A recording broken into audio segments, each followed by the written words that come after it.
Ladies and gentlemen, we're about to begin the funeral service. We ask for those that have a cell phone or pager, if you could turn it to the silent mode.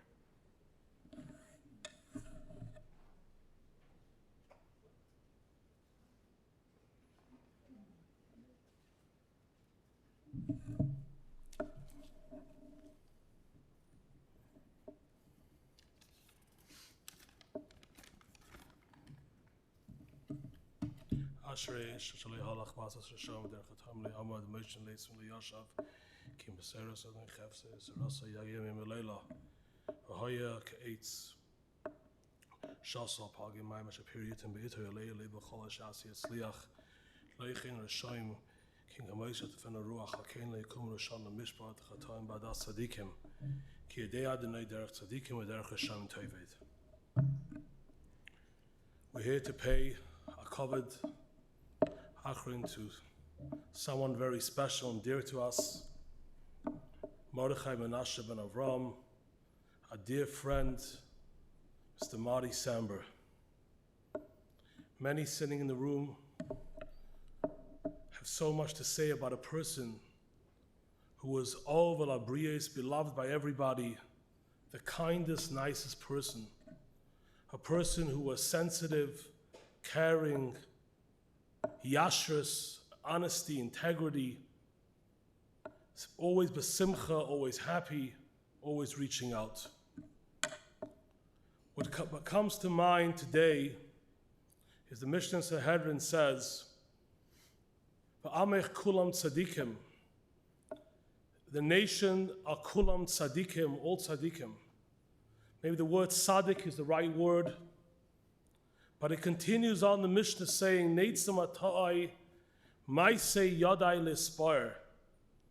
It's the fruits of the labor, the actions which are the beauty.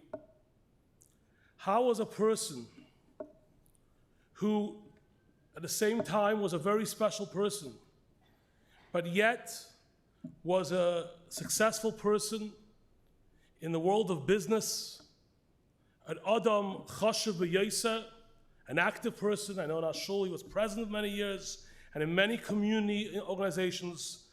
But how was he zeicha to have children who are not just b'nei Torah, but are also marbitzei Torah? Whether it was Reb David and Ezeshus Chayil in South Bend, or Reb Avi and Yehudas in Telston at Yisrael, or Reb Eli and Ezeshus Chayil here in Chicago, have not only just learned Torah or Shmiras Torah mitzvahs, but are leaders in Klal Yisrael and have thousands and thousands of Talmidim themselves. What a schus. Comes to mind the Gemara that I recently learned, we all learned in Shabbos. The Gemara brings down in Daf Chav Beis, Harogil b'ner, if someone is rogil b'ner, Havele bonim talmidei chachamim. And Rashi brings down, Harogel b'ner means somebody who is in the careful in ner. Says Rashi, ner Shabbos v'ner Chanukah. Ask Rabbi Yitzchak ben Noshel Harayvid, Yitzchak Saginar. Ask the question: well, someone's careful in candles. Many people are careful in candles. In Ner Chanukah, who doesn't light Ner Chanukah? Who doesn't light Ner Shabbos? And we don't always see this fulfillment of Havele Bonim Talmidei Chachamim. So he says it's because the Zehirus, the stringency in Ner, the extraness, the yakras of taking the preciousness of Ner, that gives the Bonim Talmidei Chachamim. Expounding on this word, I was thinking, Harogel b'ner, somebody who illuminates his whole life and is a candle and inspires others on a light is extension. It doesn't extinguish itself. A light is continuous. If someone is Rogel b'ner, Havele bonim Talmidei Chachamim, he has the schus of having Talmidei Chachamim, has the schus of a light of light. We can say Ramardi, Mordechai Menashe, Avram, we can say this about you as someone who really has illuminated, has totally been there for inspiration. But to bring out this point, I was thinking as we sang the David Hashem Ayri, we tell HaKadosh Baruch Hu, we say every day, in the entire month of Elul, Achas sha'alti me'es Hashem. We ask one thing for HaKadosh Baruch Hu, one thing. Shifti the Beis Hashem, Lachas b'neim Hashem, Levake b'chala, to sit in the house of God, to glorify. Fragzich HaShaila is a question, what's the achas? It's not one, it's many. It's not one thing. We give a whole shopping list of things. When Yitzchak gave the brachas to Yaakov, Esau came and said, Ha-bracha achasili. Can I have one bracha? Yitzchak said, no. I gave it already to Yaakov. What do you mean he gave to Yaakov? Couldn't he give him one bracha? What's the big deal giving him a bracha? Just give him a bracha. But brachas are endless. Esau was not asking for that. He was asking for ha-bracha achasili. He was asking for the one bracha. Barcheinu avinu kolanu ka'echad. That bracha of oneness. Achas sha'alti me'es Hashem. We're asking for Hashem for oneness. If there's something that we can learn, we all talk about achdus of Klal Yisrael. We all talk about the idea of unity being together. And in such trying times, sometimes the need of always rising to the occasion. If there's a person who throughout his life taught us what it means achdus, what it means to be unified, there wasn't a person who, Mr. Samber, you did not reach out to, whether it was adults from every section, from every community. I can tell you personally, when I first came to Bnei Ruvain, and there was a broad different crowd and different aspirations, and it was, Mr. Samber, your vision not only stood behind me, but encouraged me to go and build in a certain direction. That was the godless of the vision and the godless of understanding that Klal Yisrael is achas. People say, I remember my children felt connected. It was not, when Samber said a joke and told my child, does your father take care of you, or is he giving you a normal meal, or these things, it was to make a kasha to the child. Every one of my children remember Mr. Samber, whether it was the day of a birthday, special toys he bought for them, with messiness understanding. I used to watch, even in the years of the retirement, how every second how he would use his day. And throughout his life, he was never a dull day. Every single day was about giving, whether it was in the community, whether it was the mishpacha, whether it was caring for the children, grandchildren, whether it was for keshet children, hours and hours for keshet, for anybody needy, a smile to somebody, a good word to somebody.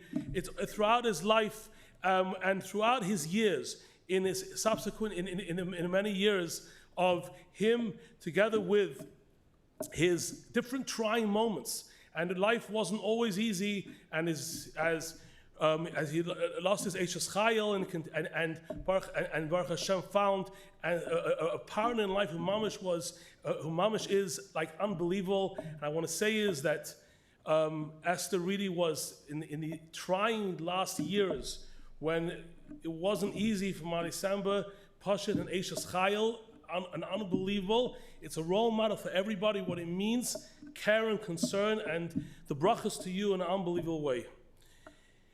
And the kudah is, as we stand, sometimes we say, we're lots of words. Sometimes the more shvachim we have, there's never enough. Because somebody whose whole life didn't go by a day where he wasn't fulfilled. Baba Yomim, it was Yomim Shleimim, every single day. You can say by Avram Baba Yomim, Ben Avram, but it was Avram Baba Yomim. Mordechai Menashe, every single day, with his natural nature, with his sincerity, with his honesty, and with his simcha, inspired us. I can know the years that I had a schus of Pasha knowing him here in Chicago, and really seeing somebody who really was Adam Gadol B'Yoseh, somebody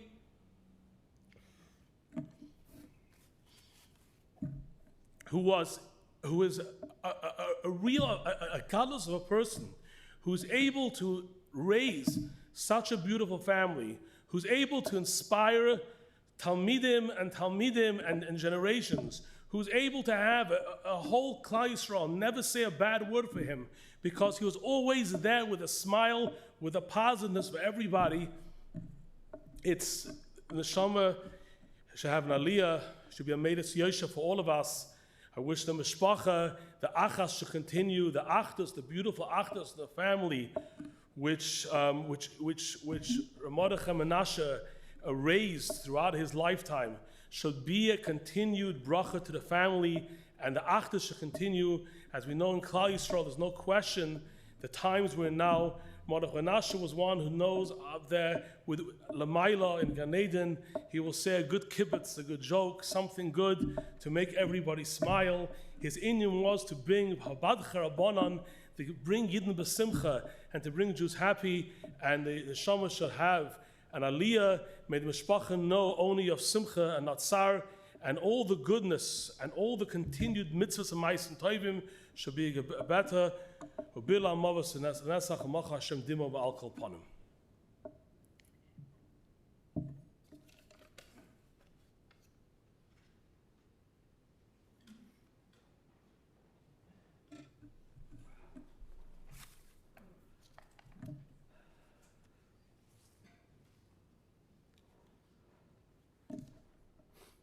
This is a painful loss of Yovi.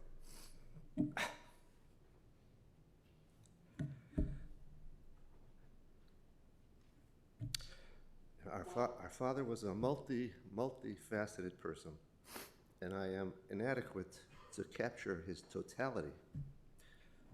Like a diamond, each person caught a different glimpse of his light. We were zeiche to experience Dad's godless.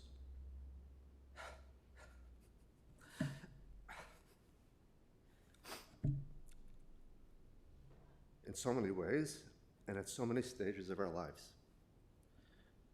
Responding with wisdom, clarity, and warmth to life's joys and challenges. Dad meant so much to us in so many different ways. As children, he was the hardworking father who we could count on to be there for us whenever we needed him. We got the sense, even though we were little, we got the sense that we had a special dad. And that awareness grew as we grew older. Dad loved life. He was warm and wise and offered his wisdom with humor. Dad loved his family and did not hesitate to share constructive wisdom with us. It's constructive advice. Dad appreciated people, regular people, great people. He transitioned from his legal career into early retirement and into a new skill set of showering his special love on his Keshet boys. Dad was a goin.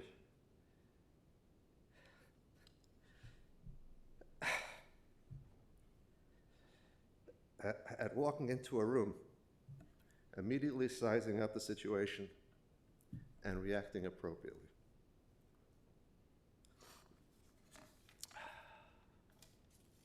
Yet when necessary, he would spend weeks or even months analyzing a fork in the road from all angles and then acting decisively. Dad respected his rebbeim and appreciated their humanity.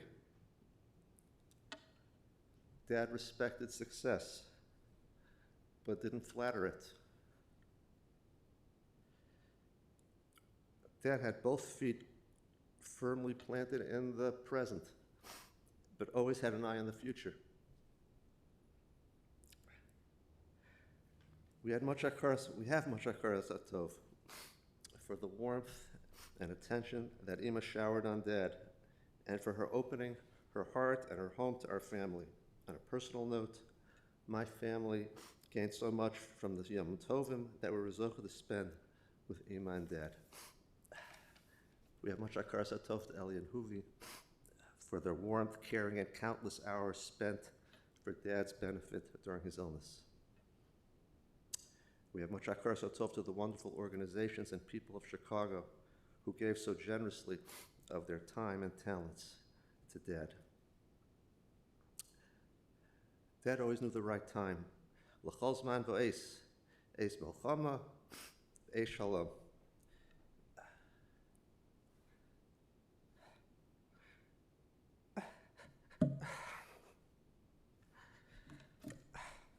Dad fought for his life when it was time to fight, even though the odds were poor. But he understood when it was time to make peace. Dad, on the behalf of the family, we request mechila from you.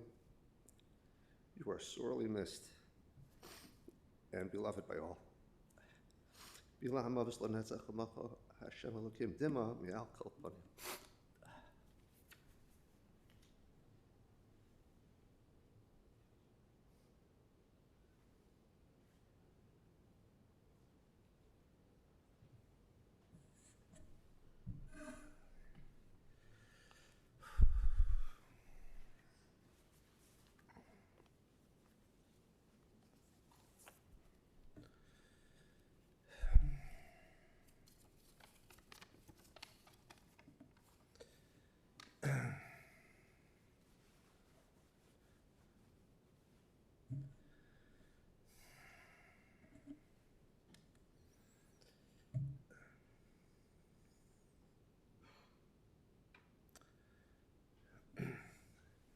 Dad, you always had a way with timing when to give us your constructive criticism, which is always appreciated. I'm just going to try to expound a little bit on the ideas that we heard till now. We're about to head into Slichus. Shabbos is the hakdama to Slichus. There's a reason for that. When we come, we come prepared to try to change, to reset. We need a reality check to see who we are.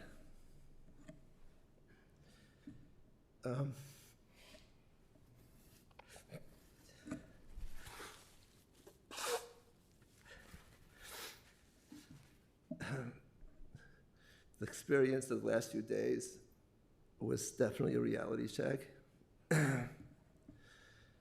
And I think a lot about what you were, was keeping us on the straight and narrow in a humorous way, in an honest way, in a constructive way. Giving us a reality check, always.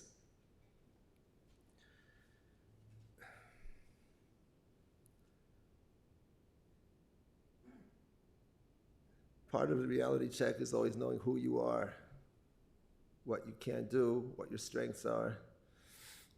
And when the last we spoke to, when things took a turn for the worse, a few days ago, and Dad is as an expression, a real expression of the fact that what you said was that your family is your most precious possession. You wanted to hear from every child, every grandchild. Even when you were pushed to, in a humorous way, to try to play favorites with one of the children. With your last strength, you said, and you declared, I love all of my children equally. I love all of my grandchildren equally. To each and every one, you had something different to say, and each one was very meaningful because you understood exactly what that person needed to hear and who they are, and to be proud of who they are and what they've accomplished and what they should strive to accomplish in the future.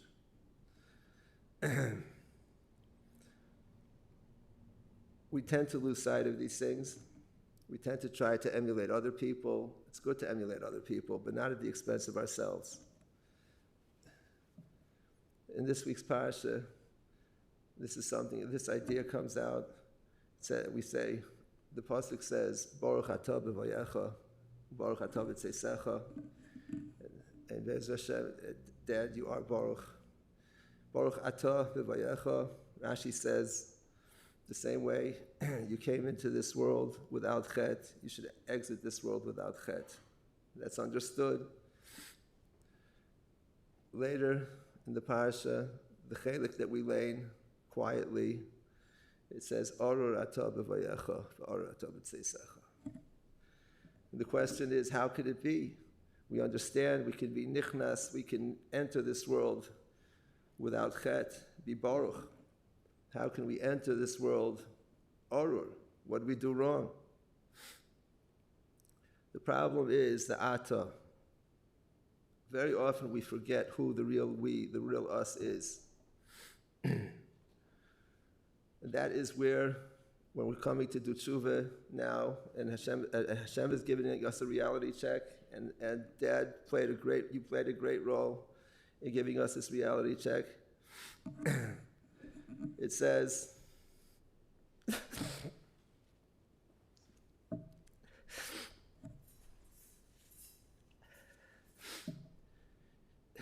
like it says in the Mishnah Novis, and this is something which is said by a Levaya, because a Levaya is a reality check. You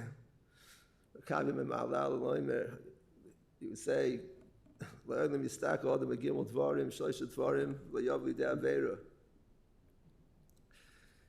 me'ayin basa le'anata hoylech lifnei miata asi lidei din v'cheshbon. Who is the Mishnah? Who's the Tana talking to? Who are we speaking to ourselves? Me'ayin basa tipa srucha. Who's the ata over there? The goof. Le'anata hoylech. Where are you going? L'makom rima v'teileya. It's the goof. So that's the you.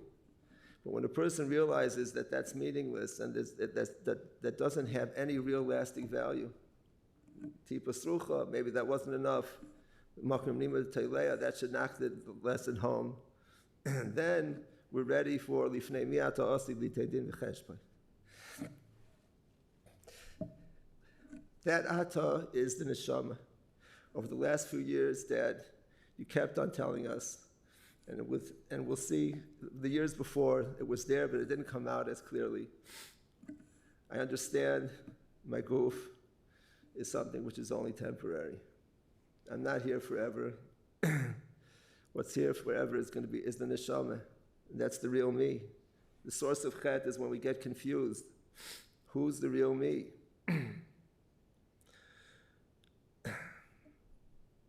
Rosh Hashanah is a time. It's called Rosh Hashanah. Dad, one of the things that you were going in was having your priorities straight, keeping your head screwed on straight. We should be l'rosh v'lo l'zanav. We should be able to lead as opposed to being led. We should know what's right and act upon that. We should be proactive where we go in life, and not just be schlepped along by everything we see. You had no airs about you when it came to that.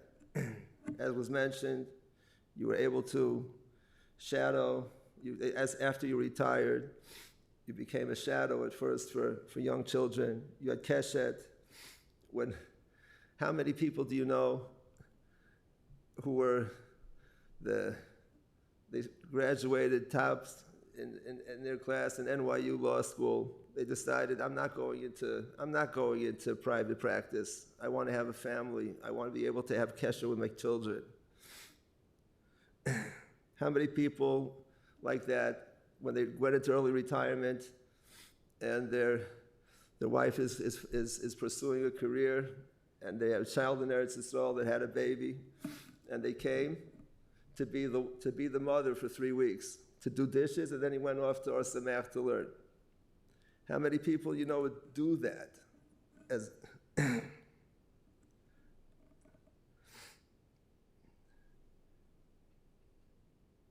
he told us, I could have afforded expensive cars, but what's the purpose of it? What's the reason for it? There's things that are real in this world they can use it for. When I first went away to yeshiva, the first few days I cried my eyes out. I was very afraid to be maspid because that's the way I am. And I wanted to go home. And Dad, you came to me and you said something which Dad never wore you never wore your inside on your sleeve. It was something that he kept very private to himself and to people he was very close with. But he said to me, he said, I'm sure you remember this. He said, you have the opportunity here to learn Torah, something that I never had the opportunity to do in my life. This place is Gan Eden for you. He says, don't waste the opportunity. Take the opportunity and make sure it happens. You have the choice, you have the chance to do something I never did. He understood what was important and what wasn't. Part of something which was very unique and distinct in you, Dad, was something which might have been, and Rebbe Hertz referred to this, might have been understood as irreverence with people who you revered and deserved to be revered, your Rabbanim. You had a way of saying things that were, I get, the nicest thing to say about it would be shocking to other people. But the truth of the matter is that really what that was, your irreverence was really, truly laced with reverence. It was your way of enabling truly important people and in important positions to remain in touch with their humanity. You gave them the most precious gift possible. You gave them themselves, the ability to know who you are.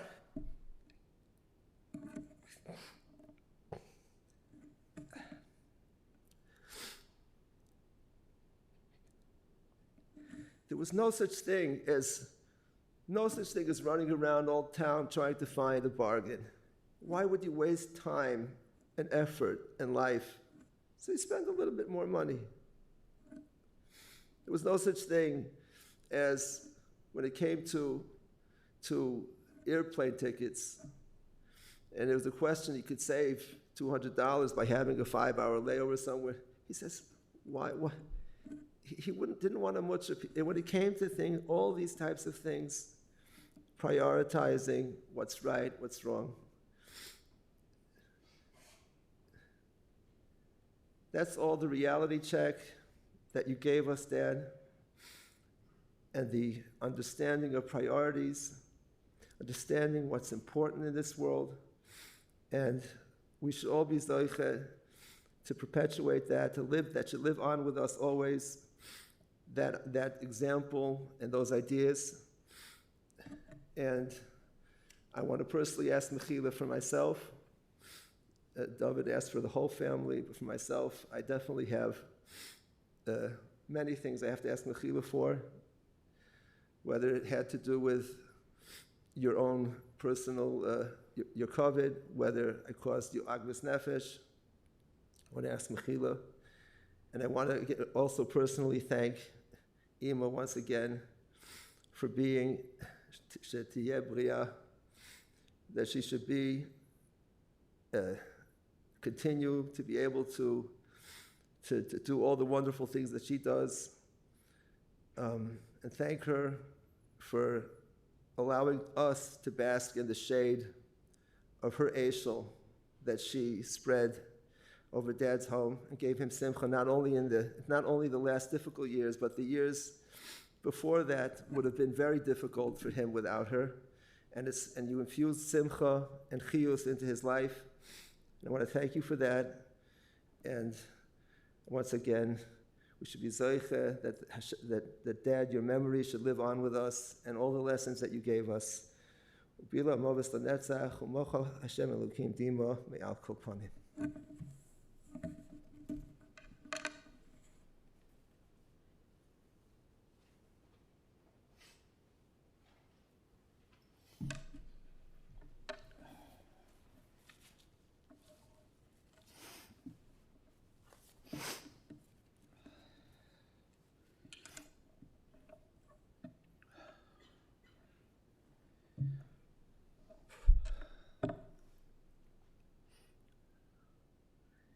This morning, not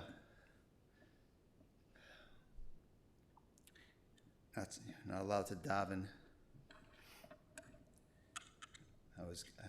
Dad, I was guilty of violating that in one way, and that is, I offered up a tefillah that I should be able to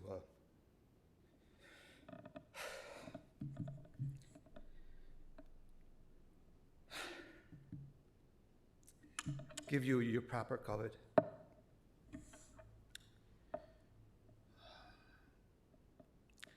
Kavod that you, in your lifetime, never sought, never asked for, never wanted.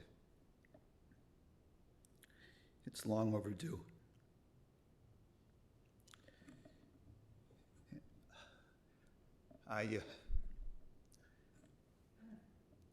In my position, I often have to give speeches. Dad, this isn't a speech. When I would prepare a speech, I would prepare it for the standard of what you would say about it. That was the one criteria for preparing a speech. So while this, Dad, is not a speech, I hope you're happy with it.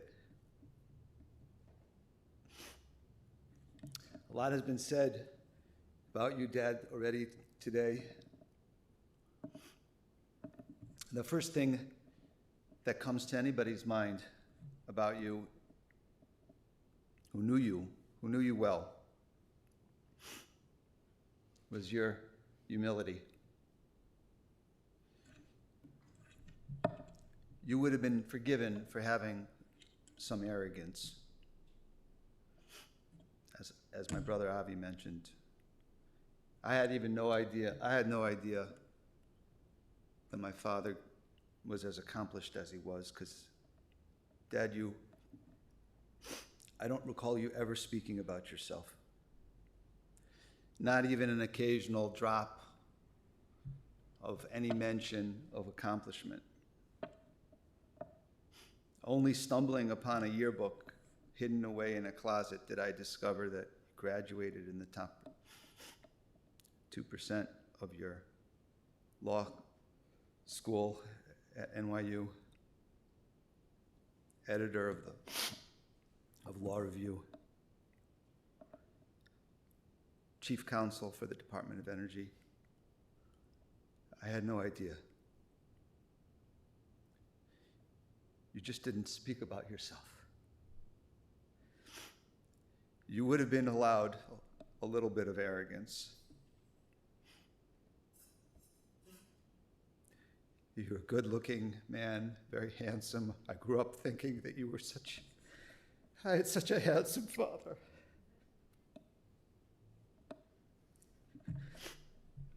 Athletic. You possessed a tremendous knowledge of vocabulary, although you never used it. You talked simple. You were never used your speech to impress people.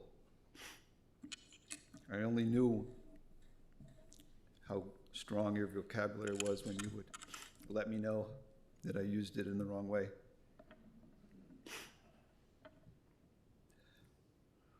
And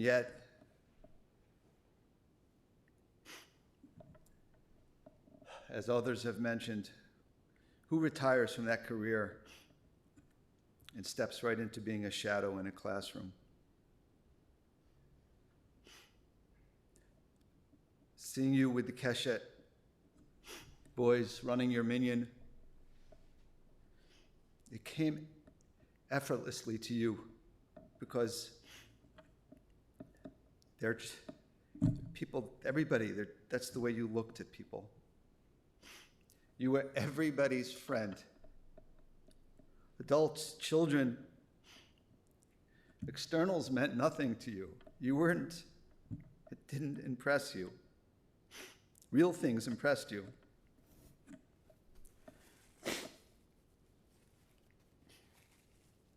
Somebody mentioned to me a few years ago that you were the only person. This person's father had been very successful businessman, and due to troubles had lost all of his money, or a good portion of his money. And his son told me that, Dad, you were the only one that treated him exactly the same as when he had money. There was no difference to you. I can't tell you, Dad, how many people have said to me over the years, I love your dad. I love your dad. So you were humble. You were everybody's friend. My father exemplified devotion, sense of responsibility. Dad, you were not someone who gushed verbal love. You expressed your love by taking care of the people that you loved. And you took care of us. Your decisions in life were based on the people that you were responsible to take care of.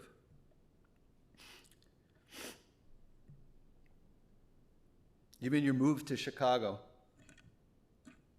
when the office in New York was closed and you were given the opportunity to pick any government office around the country to be chief counsel, despite the fact that there were many opportunities around the country that would have been a short commute for you and a much easier place to live,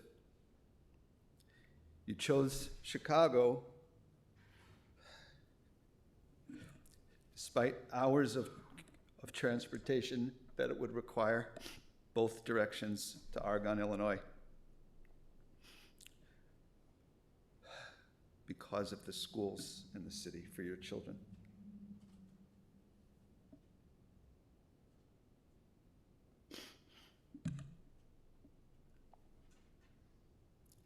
You showed up. I do not have one memory of you ever letting me down. You were always there.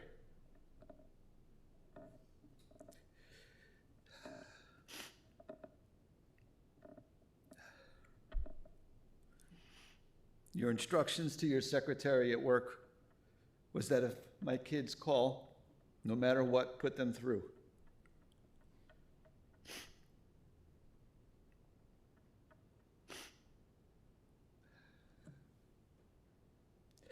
I don't remember you asking for anything from me in your life until the very end, when you had no choice but to ask. And I don't remember, we had to think very carefully about what we asked of you, because although the initial response may have not been yes, it was always yes in the end, no matter what the request.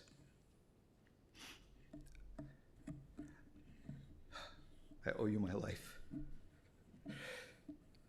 Every part of it.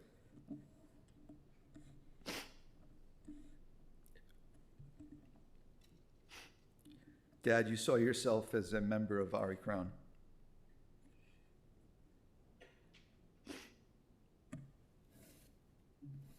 never liked the school Zadie. It wasn't lost on me that you were taken from this world on the first day of school at 3:55.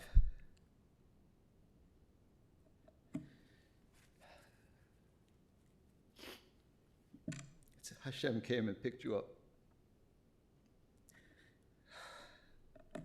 with a kiss and took you home.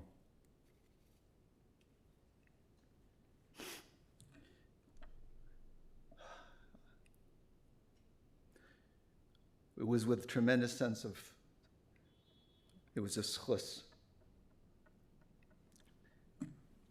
Huvi and I, to be able to live in the city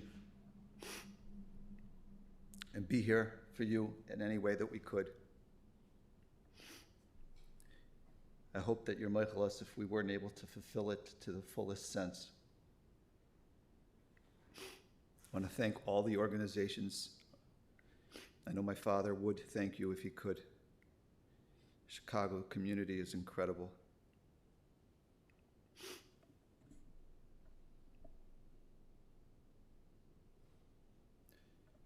Thank you, Ima.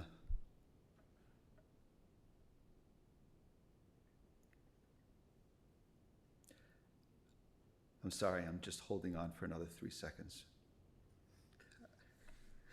I really don't want to say goodbye. Bila movis lenetzach, umocha Hashem Elokim dima me'al kol panim.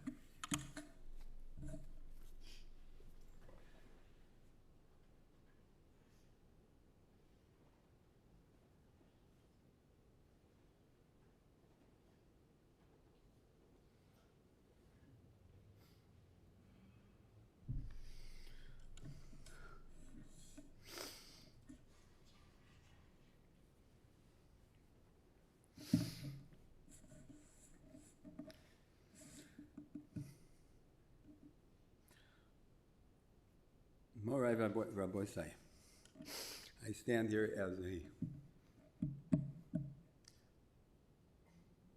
as a stepson. I represent my brother and sister, Hanan and Miriam. I'm sure that they'll agree to everything that if I succeed in conveying the ideas I'm trying to, B'ez Hashem, convey. I'm sure they have more to say.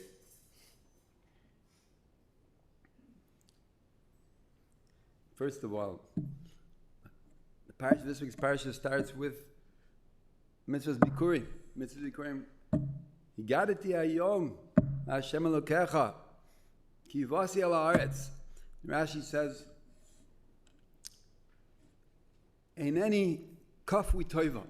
Eineni kafui toiva. Mitzvah bikurim is hakaras hatoiv. We have a tremendous debt of hakaras hatoiv to Zadie, to M Samber, as we called him, for becoming part of our lives, for letting us see what you all know, what you all saw and heard, for being a husband to our mother, to Balachayim Tovim, Baruchim. I saw a Maisa when there was a tragedy in Eretz Yisrael years ago. The family, Chashuv family, Cook family, husband and wife were killed in a tragic car accident, and they were left. You saw him, children, young children. The Bobby, she was already in her 80s, and she was masupik. Should she take in? She wanted to take in the grandchildren, the little Yingalach. She wanted to take them in and bring them up, but does she really have the koyach? So,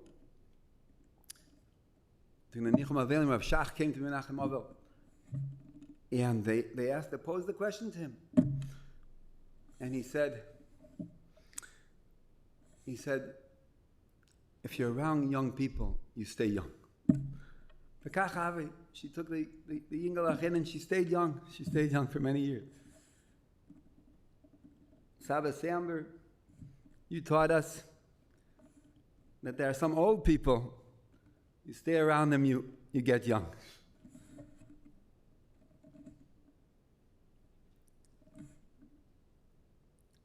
You're like a father to us. You treated us like your own children. As Eli said, we felt how exactly what Eli said. We felt in your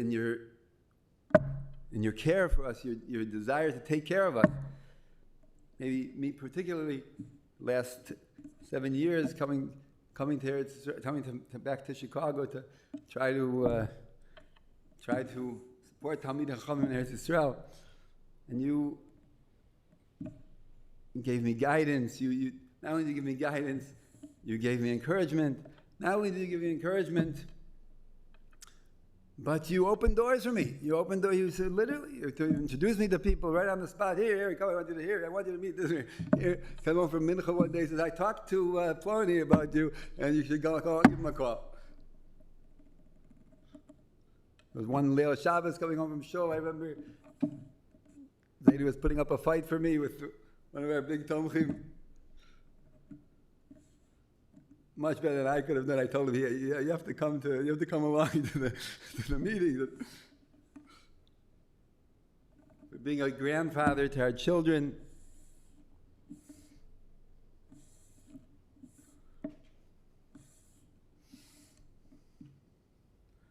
We will, Bez Hashem, try to perpetuate your demus, your example, to act like children, reciprocate, to act like children to a father, Bez Hashem. And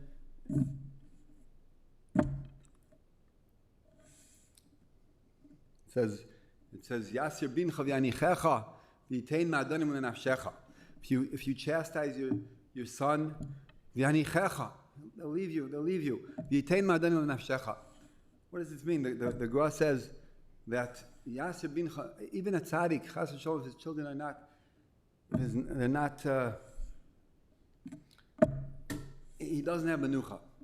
But Yasir bin chaviyanichecha, v'yitain ma'adanim u'nafshecha.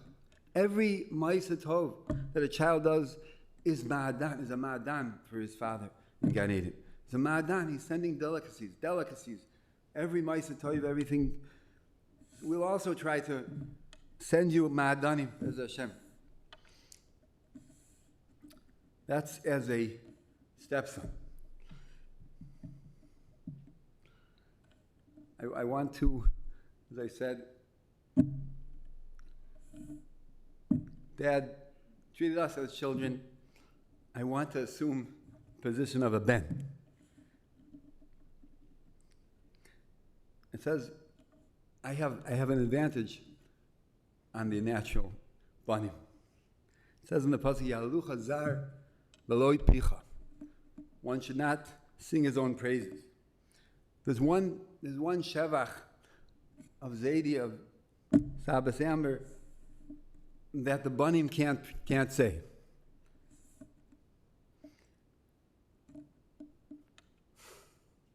Yesterday we were standing around the meetup, and I was thinking to myself, Zaidi was zoche, banecha kishsul zeisim, saviva shulchanecha. All his banim around saviva mitasecha, surrounding the mita, children, grandchildren. Tremendous devotion I saw the last couple of days of all of the children, grandchildren. Particularly, I just like to mention Shaul Doe from Ecuador, astounded by his devotion, Mesiras Nefesh Mamish.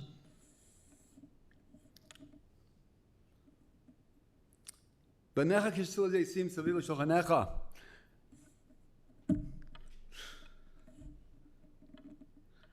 I was thinking, what's the pshat sh'silei zeisim? Why is the Torah praised? What's the particular nakuda? What's the particular unique characteristic of the Zayas, Shtile Zaysim.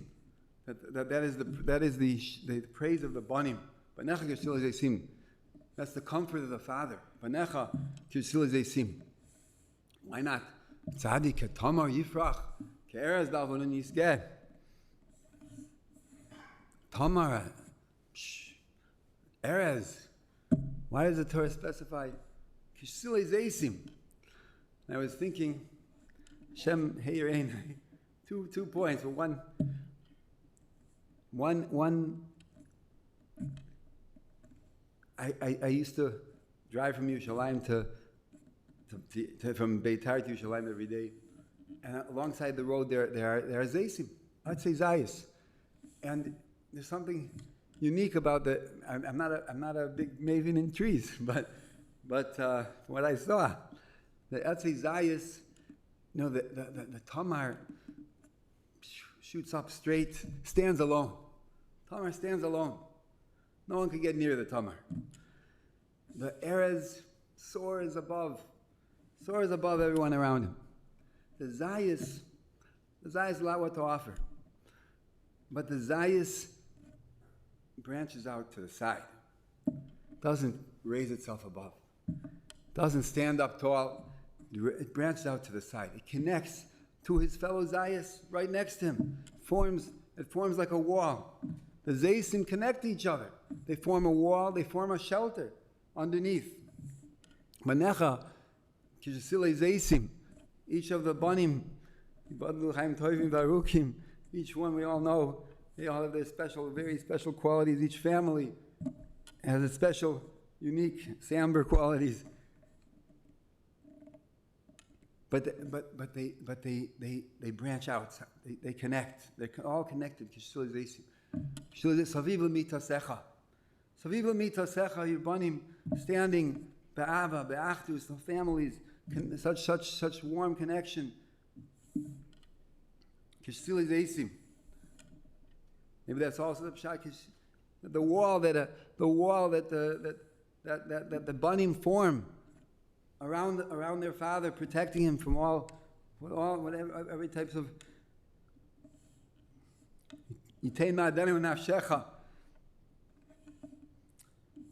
There's another aspect to the Zayas, to the Shtile Zaysim. Similar, but one other facet.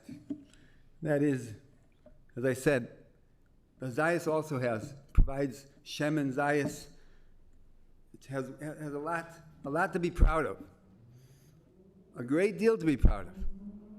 As we said, the Zayas doesn't shoot up, doesn't soar, doesn't stand alone. The Zayas crouches down. It crouches down. If you look at the Zayas tree, it's bending over. It's not like a willow that's hanging, a weeping willow. It's not hanging down. It crouches down. It forms a shelter. It crouches down low. And I think that shevach is appropriate to the tate, to the Abba. Like you all said, here's a man who's head and shoulders above others. He's successful in business world. He's successful, handsome, athletic. I didn't know, but I could have guessed from bumping into his children on the baseball, basketball, football field. Athletic, handsome, tall, successful, president of a shul, community. And he crouches down. He crouches down to take care of, to become the leader of a group, a tefillah group, a group of children, of people less fortunate, as you say. Shilei Zaysim. That certainly carries on in the children the midah of crouching down.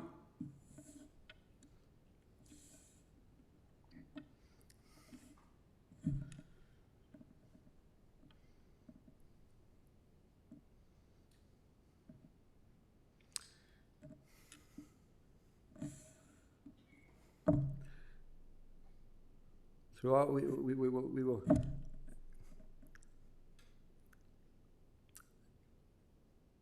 say again, we have a Hakaras HaTov to Zaidi, a Hakaras HaTov for all his, for the simcha, for the witticism, for the criticisms, which were all taken. They're taken well, and why are they taken well? Because we know, like you all said, we know they were sincere, and we know they were meant for the good.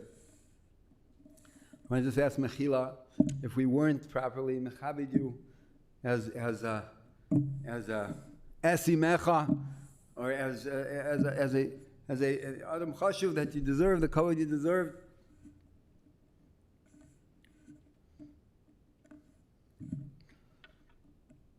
Ubila amalas lanetzach, mocha Hashem Elokim dimo imel kol panim, amen.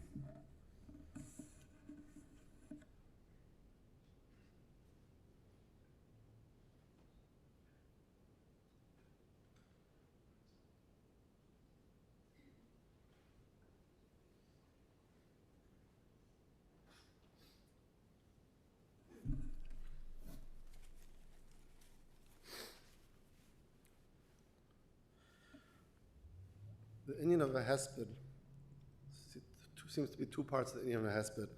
One is to say shvach about the nifter, to say his miles, to say his praises, and then to be people to cry about it. As a representative of the grandchildren, as a grandchild myself, a grandfather really is taken for granted as perfect. We don't really think about what his milas are, what his shvachim are. A Zaidi is perfect. There's nothing really to address as to pick out a mila. With Frat, I don't think Zaidi, I would never dare really to speak about his shvachim in front of him when he was alive. I still feel a little bit, I don't think he would have appreciated it. And I don't feel, he was a grandfather, I'm his grandchild. I don't think he would think it's my place, and I don't feel it's my place. But the other thing to cry to Me'ir Bechi, that I think we as grandchildren, we could talk about, we had an enormous loss. Zaidi to us was royalty. He was like our king. Now, royalty could be, a lot of people think of royalty as people with royal manners, someone aloof, someone separate. Zaidi, everyone knew, was not at all unapproachable. In fact, if you did not approach him, he might approach you. But in another way, a real king is someone, he's a representative of mankind, a representative of humanity, someone who's raised above. He came from humanity, he's raised above them.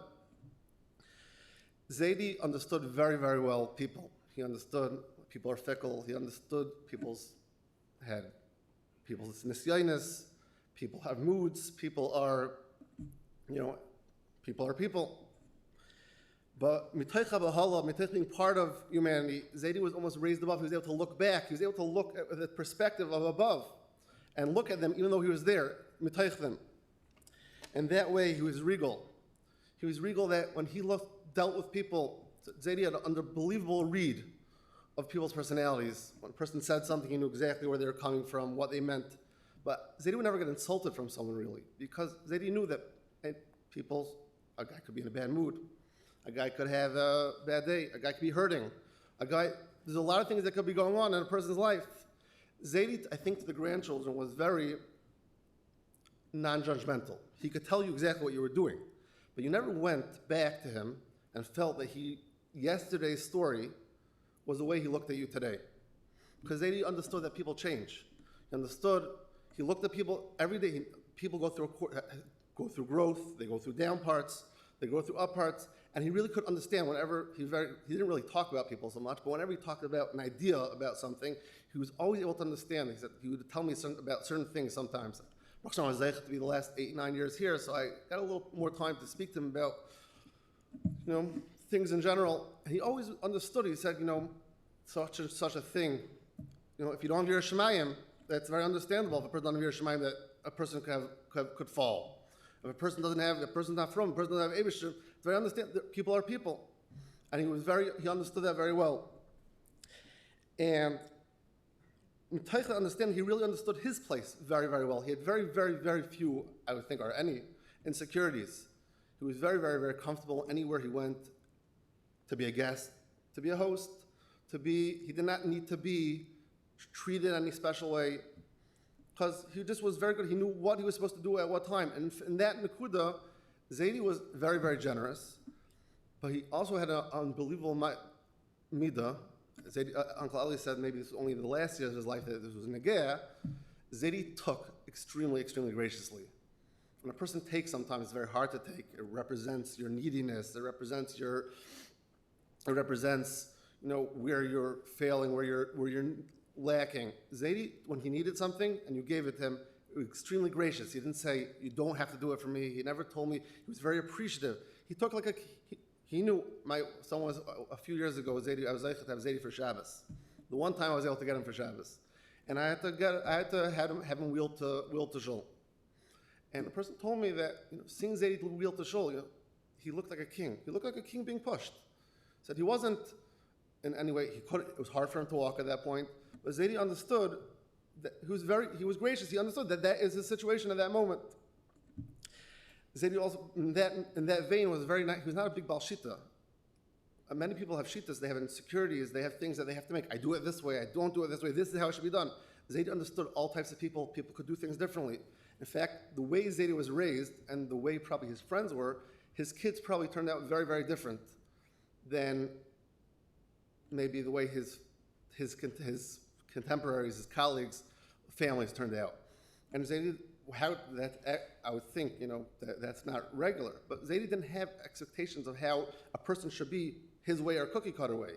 He understood that it really was his way, but that a person could go in the Avodas Hashem, however the best suits them and works for them. And in that way, he really loved all his grandchildren really equally. Some grandchildren were close, talked to him more. Some gave him more covet. Some were more reticent and kept away. But Zaidi really understood that there's different types of people. And he loved all his grandchildren. He understood that. And there was no way to get in more or get out more either way. Because it was all the same to him. You were his grandchildren and he knew they were different. And that Zaidi didn't give a lot of musar, as he gave me this constructive criticism. People say he didn't tell much what to do. But there was a minhag, and I don't know if people do it now, that people give an ethical will to their children. And I don't think Zaidi did, I imagine he did not give an ethical will to his children. But there is something I see he really passed on to his children, and Mir Hashem, hopefully will be passed on to his grandchildren. It says in the Mishnah that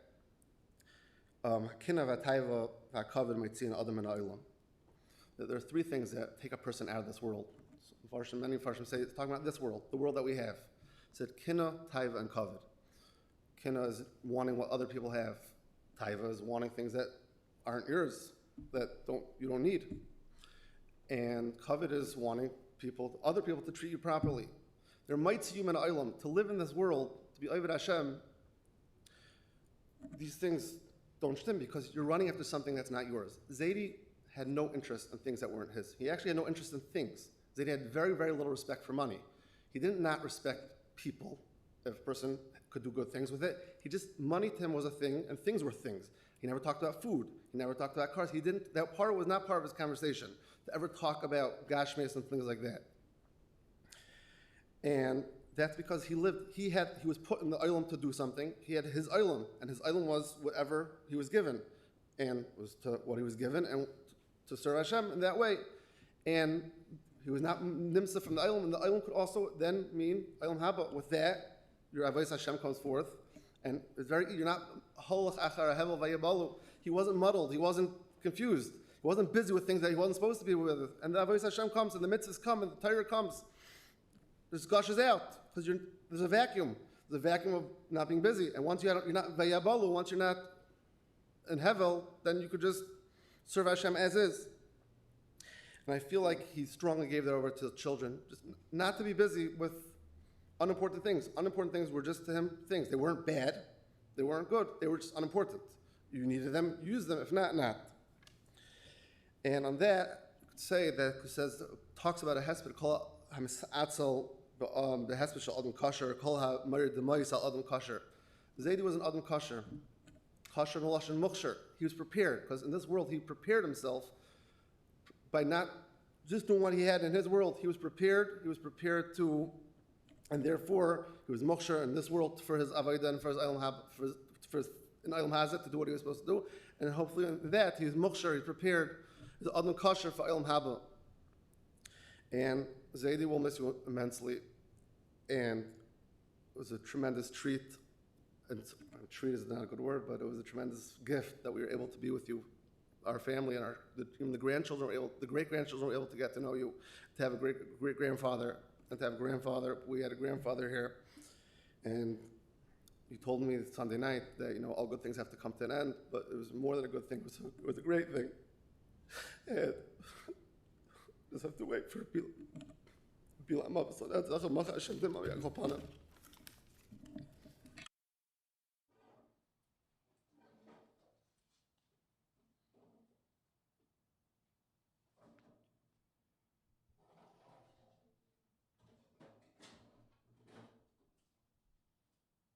We are here for the hesped of Mordechai Menashe, or Mordechai Menashe, as he was called in shul by everybody, Mr. Samber.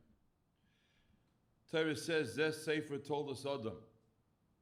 This is the Sefer about the life of a person.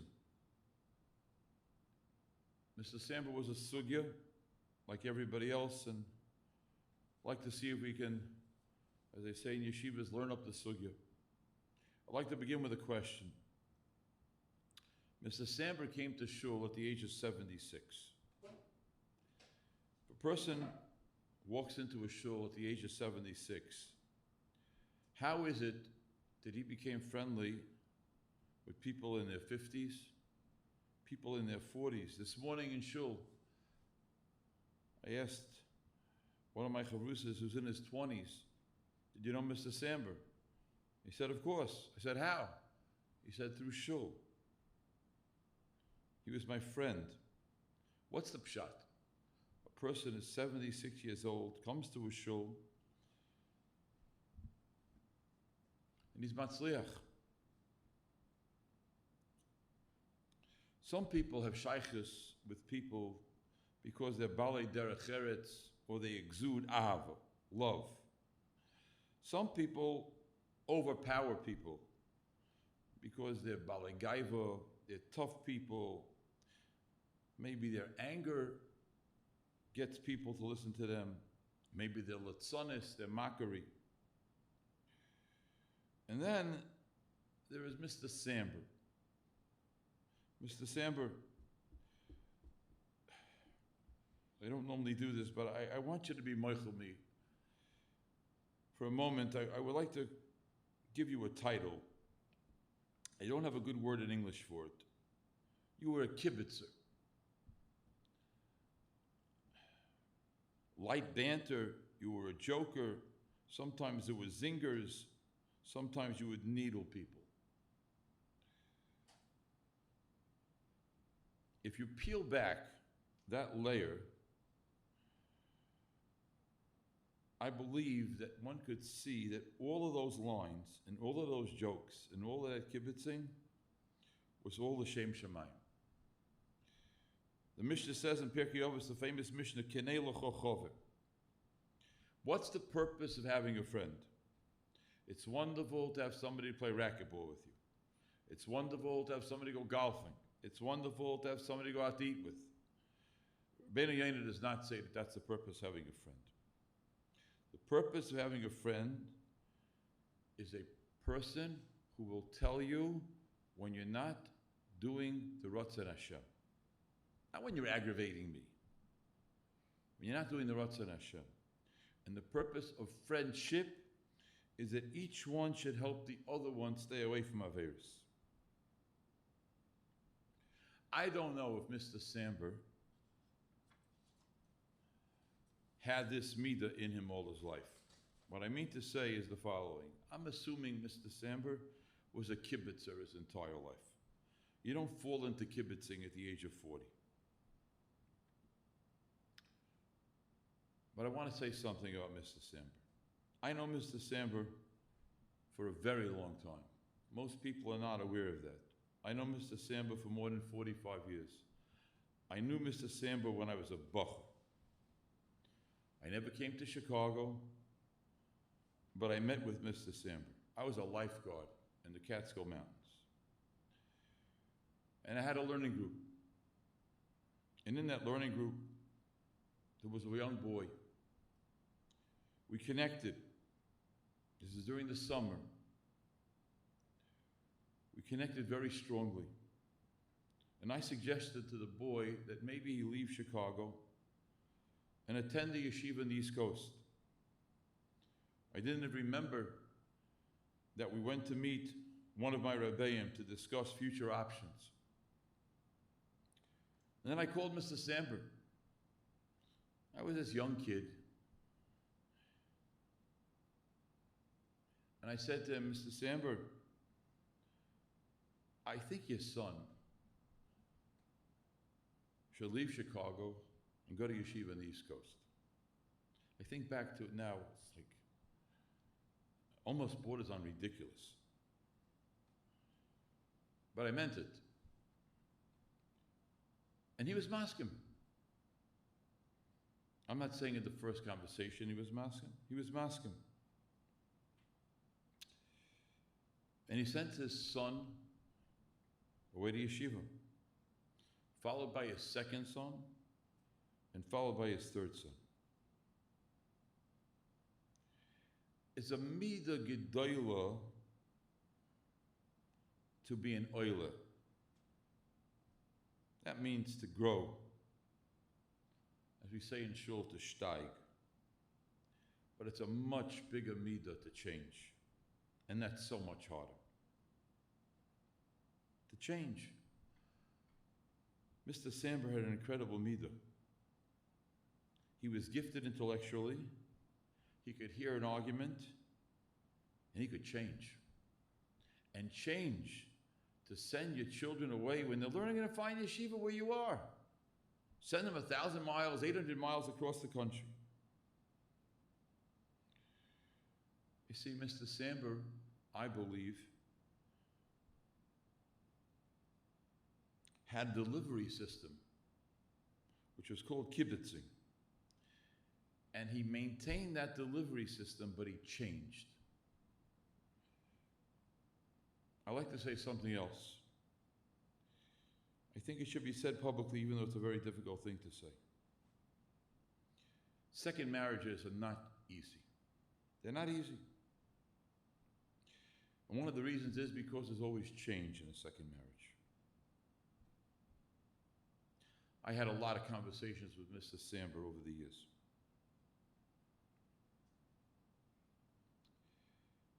And he was very deep. His kibitzing was right on. And as somebody mentioned previously, I had the zchus to sit next to Rabbi Schwartz Zatzal for 30 years. And when Mr. Samber came by, it wasn't a regular good Shabbos, even to Rabbi Schwartz.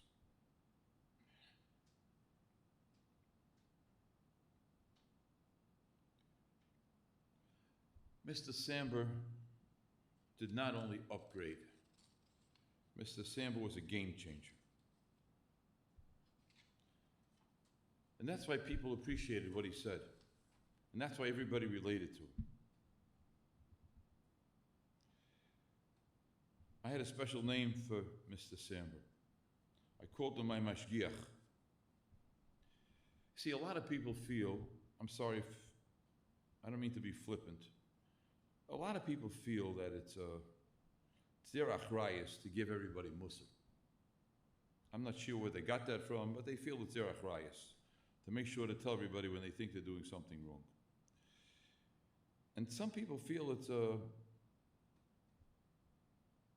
achrayus to tell the Rav when he's doing something wrong. By Mr. Samber, you felt that when he was telling you something, he was doing it through Yedidus. His delivery system was a kibbutz, but he did it with Yedidus. And that's why I think everybody in the show liked him. Not because he was a candy man, not because he told good jokes. It's because he told you that he liked you.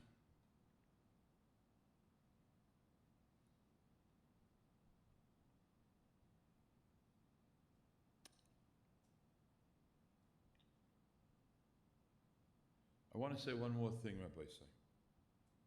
Please do not take this the wrong way. Nowadays, all across the country, people are very interested in mixing only with their own kind, their own age, their own shitas.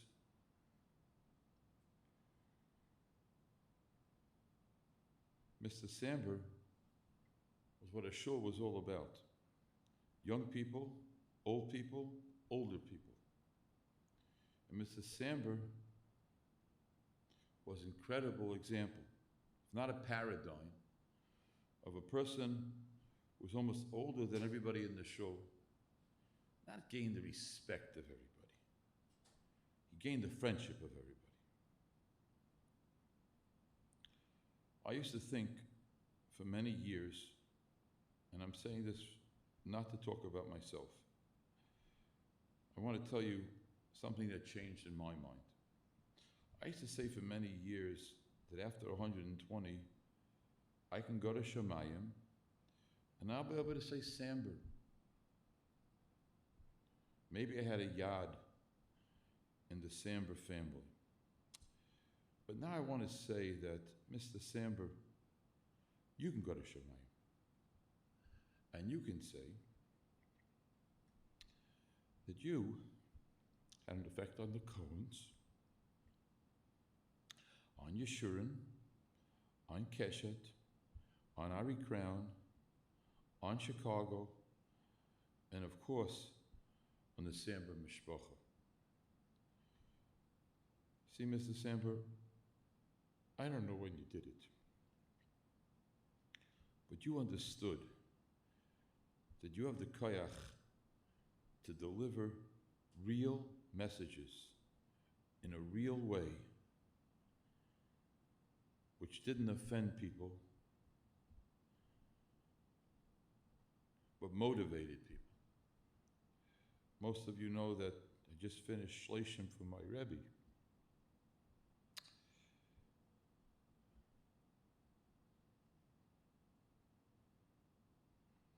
But I had Mr. Samber as a mashgiach.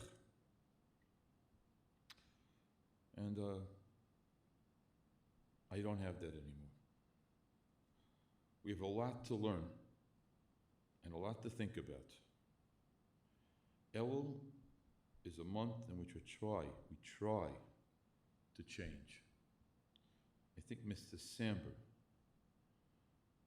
was an incredible example of a person who was able to grow and continue to grow and continue to grow until he was able to change. And that's why he was Mr. Samber, he was the mashgiach, he was a friend, and he was truly beloved by all. I walked into shul yesterday morning, alone. There was nobody in the base Knesset. Walked by Mr. Samber's seat and screamed out to Mr. Samber.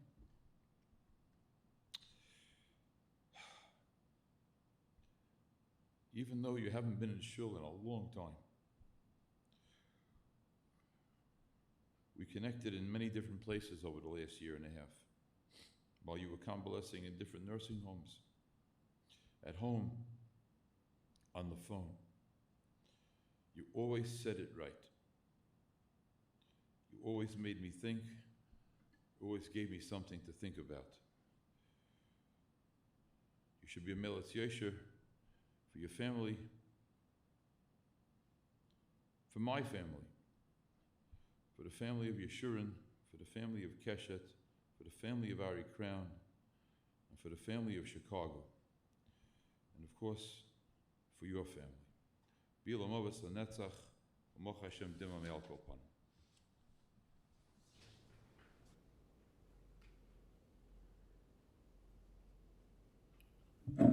He's rise for the Chil Mole.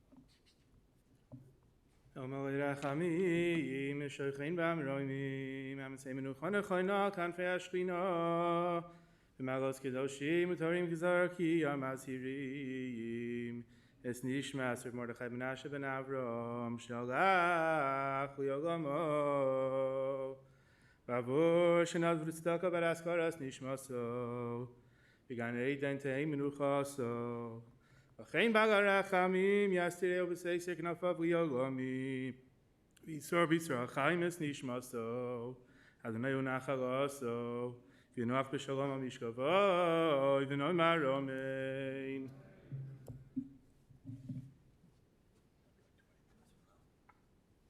This includes the Levaya here at the chapel. The crew will be at Waldheim Cemetery. For those who will be joining the family in procession, we'll be lining up in the parking lot. We ask that you have your headlights and hazard lights on while in procession to the cemetery. The family will be sitting Shiva at the Samber residence, 3032 West Chase. Rabbi Avram will be leaving Sunday around 3 o'clock to go back to Eretz Yisrael, and the rest of the family will stay here. Shachris every morning at 8 o'clock, Slichus at 7:35, Mincha at 7:10 p.m. If we can have all the grandchildren come forward and act as pallbearers, and please remain standing. Also, once we leave the chapel, we're ready to go immediately to their vehicles, and for those that are going to the cemetery, to go line up quickly so we can get to the cemetery. It's our Shabbos today. The family wants to be able to go to the cemetery and come back in a timely manner.